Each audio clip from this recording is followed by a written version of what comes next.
Hello বন্ধুরা, তোমরা সবাই কেমন আছো? আশা করি সবাই ভালো আছো। তো আজকে চলে এসেছি আবারও একটা ভিডিও নিয়ে। তো আজকে সোমবার, বোন করেছে আজকেও আবার উপাস। ও অলরেডি পুজো দিতে চলে গেছে, আর আমি এখানে আগে বানাচ্ছি রুটি আর আলুর তরকারি। কেন? ওর জন্য। ও আগের দিন বানিয়েছিলাম ডালিয়ার খিচুড়ি 2 সপ্তাহ।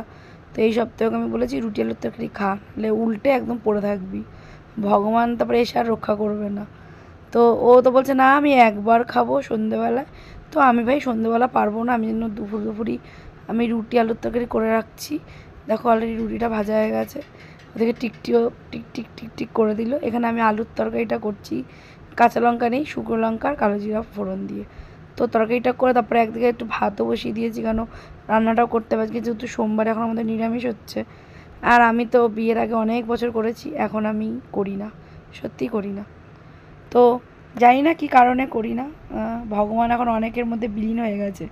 আর আমি যখন আগে করতাম ছোটোবেলায়, তখন পাড়ার কেউ করতো না, তখন আমি আর বোন, আমরা 3 বোন, তারপর দিদি করতাম। আমি প্রত্যেক সোমবারে মন্দিরে যেতাম পুজো করতে, আর প্রত্যেক সোমবারে উপাস থাকতাম। মা বলতো এমন উপাস থাকছিস তো একদিন আর উপাসই করতে পারবি না।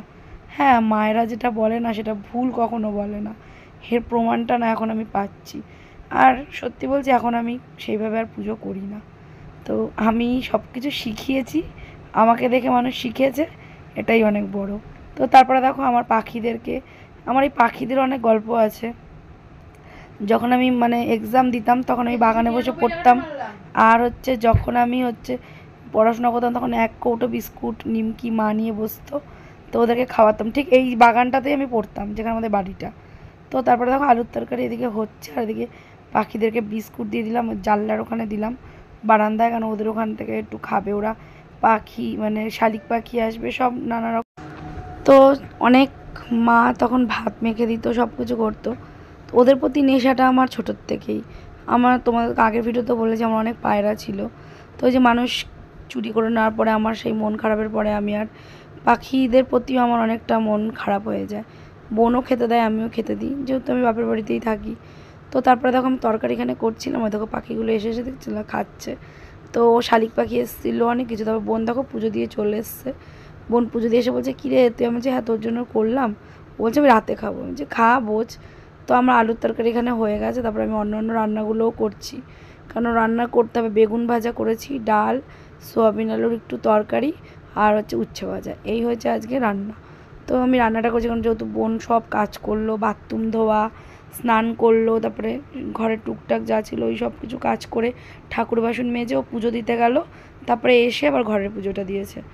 আর আমি রান্না করছি, আমিও স্নান করে নিয়েছি সকালবেলায়, আজকে ছেলেকে স্কুলে দিয়ে এসেছি। তারপরে একটু মুড়ি আর লিকার চা খেয়ে নিয়েছি, কেন খেয়ে আমি আবারও কাজে লেগে গেছি।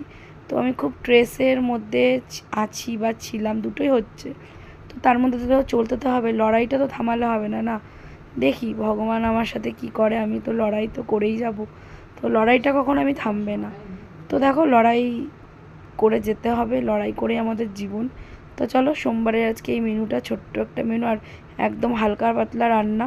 তো ভিডিওটা কেমন লাগলো তোমরা অবশ্যই জানিও কমেন্টে। আর তোমরা কারা কারা সোমবারে পুজো করে নিরামিষ খাচ্ছ সেটাও জানিও।